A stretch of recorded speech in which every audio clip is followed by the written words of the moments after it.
Okay, here we are on the very last video of my Tokyo trip. For the 5th day, Janelle and I went to see Mount Fuji, and this was the day of endless modes of transportation. And we left pretty early, which I definitely suggest because it takes a long time to get to view Mount Fuji. And so we started with just a local train to the main train station in Tokyo, and then we took this train to Hakone, which had a really cute, small town in the mountains kind of vibe to it.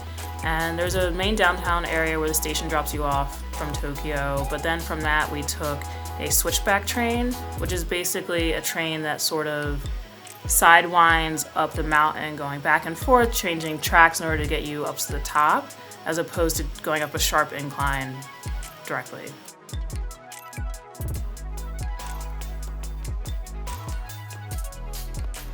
After our switchback train, we took a pause in our ascent up the mountain and we went to the Hakone Open Air Museum, which is basically, as it says, it's a museum outside that has a bunch of statues.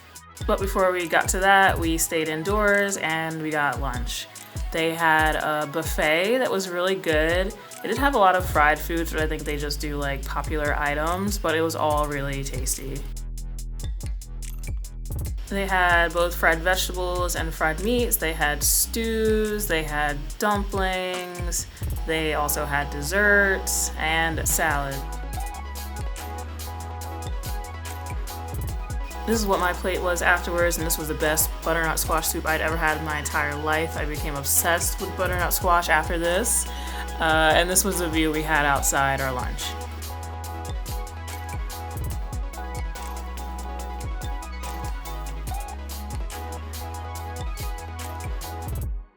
Hakone has a number of different museums.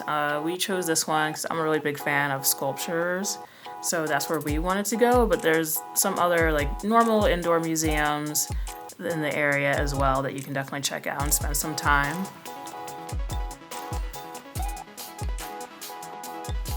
They had some really beautiful sculptures, some interesting ones, and also some that are interactive.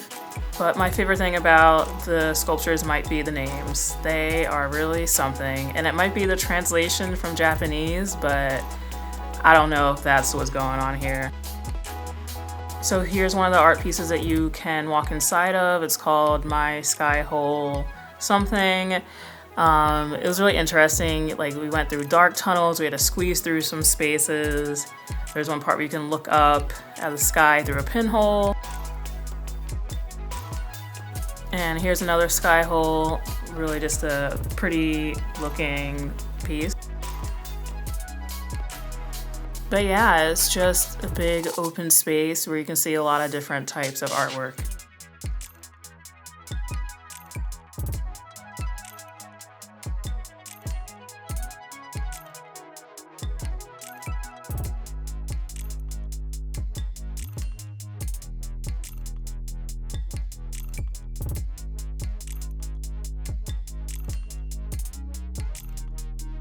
This museum is definitely about relaxing and being outdoors, so they have some ponds and also just a lot of just nice sitting areas where you can go and relax. They also had a foot spa area in one of the corners of the museum as well. Now, I'd say the most popular attraction or sculpture at this museum is this big tower that has this sort of kaleidoscope of stained glass inside of it that you can climb up the stairs and get to the top of the tower. And I would recommend going up the tower even though it's a little bit tight, but that view is just amazing.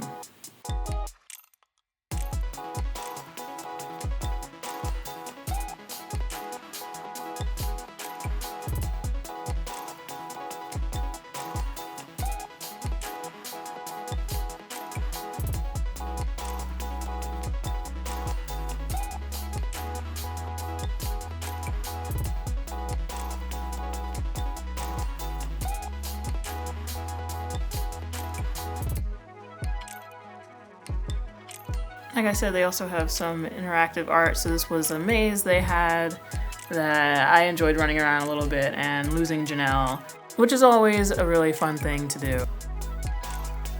Oh, we wish we could have stayed a little longer. We did have to keep going because we still had not seen our goal of Mount Fuji yet. So we walked a little bit more up the mountain and we got to our next station where we were going to take a sort of like tram car that brought you up to another station that had this nice outlook, but then from there we had to get on a cable car. Like I said, lots of different forms of transportation and it does take a lot of time. I definitely think it was worth it. Like the views are gorgeous and the town is also really nice, and as you saw, it just has a lot of nice little stops along the way.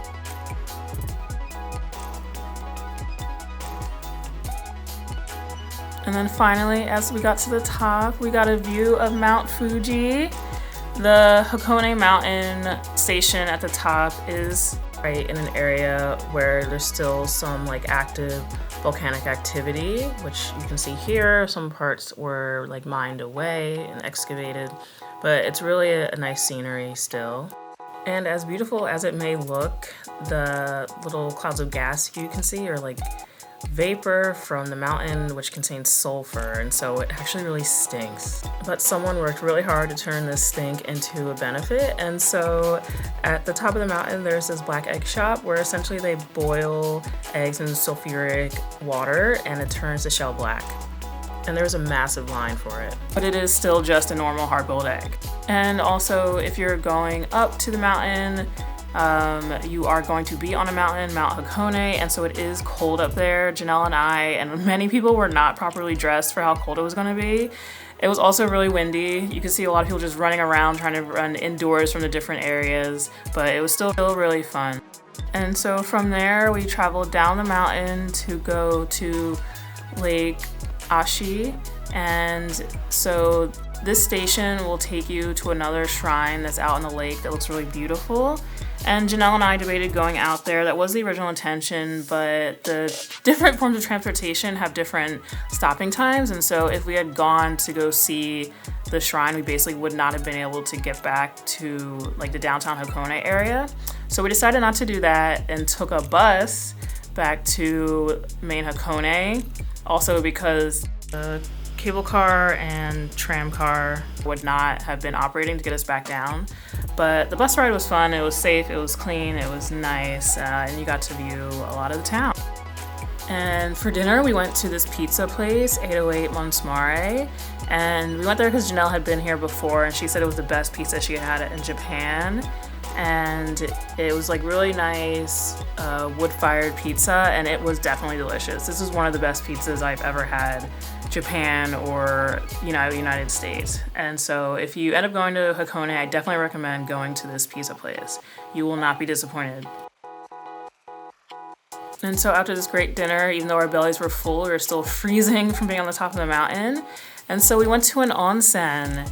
And there are many onsens in Japan, but this one is nice because it's an outdoor onsen, which, it has like the natural rocks and everything, is really peaceful, and it was really nice with the cold air. So this was our last stop for our trip before heading back home, and it really was a great ending to a really great day, a day I will never forget.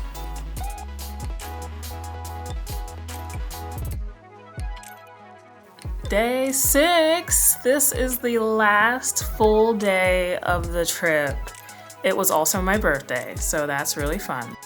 Janelle and I got lunch at Kappa Sushi, which is basically one of those conveyor belt sushi places. They are everywhere around Tokyo, so you don't have to go to a special place, and every single one of them are gonna have cheap sushi, or at least cheap compared to the United States. Like each of these plates was probably $1, $2, or $3. And so for a conveyor belt sushi, you just order off the iPad what you want, and then some minutes later, the sushi dish will come to you, or they'll fly past you because they're going to another table. But you can eat as much as you want, and then stack up the plates to see how much you conquered. And then we went to the main attractions of the day, which was going to the making of Harry Potter.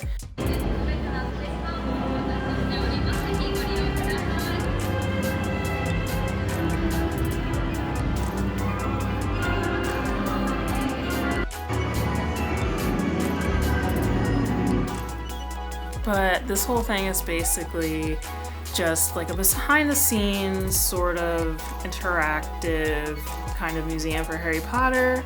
So it has like every single movie, including the Fantastic Beasts, and it has like the real studio artwork that they used during the movies. Like every single scene. There's so much that honestly I didn't even want to show you guys, because if you are Harry Potter fans, you're just gonna want to go if you're in Tokyo and see it yourself.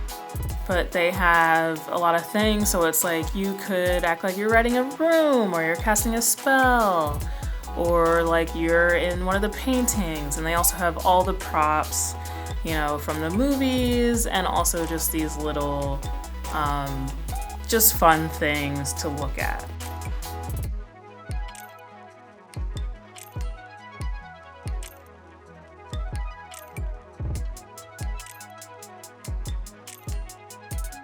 And I would say it doesn't even cost as much as something like this would in the United States. I think the conversion rate, this might have been like $45 or something like that. And so I think it's definitely worth it, you know, no matter what kind of Harry Potter fan you are, even if you're someone who's just watched all the films, or if you're someone who's just really into filmmaking itself. It's really cool because they show like all the special effects, costume design, puppet making, and even for the film score, they also had a little thing for that as well. But be prepared to spend the whole day. Like, it all just depends on how much you want to read and interact with. But I would say it was definitely an enjoyable visit. And after that, we went to Roppongi. I just wanted to have a little birthday dinner where we could have a nice view and get some drinks. And so we went to this sort of like mall area where it sort of was a like Italian-American kind of place, and we had a really nice view of the Tokyo Tower. But that was basically how we ended the day. It was a really nice end to the trip, ending it on my birthday, and it was just a really fun time visiting Janelle, and I really did enjoy it. They were really long, exhausting days, but I would definitely do it all over again. But that is it for my trip. Thank you so much for staying tuned for these 3 videos. I hope you enjoyed it and you saw maybe a few things that you would definitely want to do on your trip to Tokyo. And stay tuned, there will be more coming up.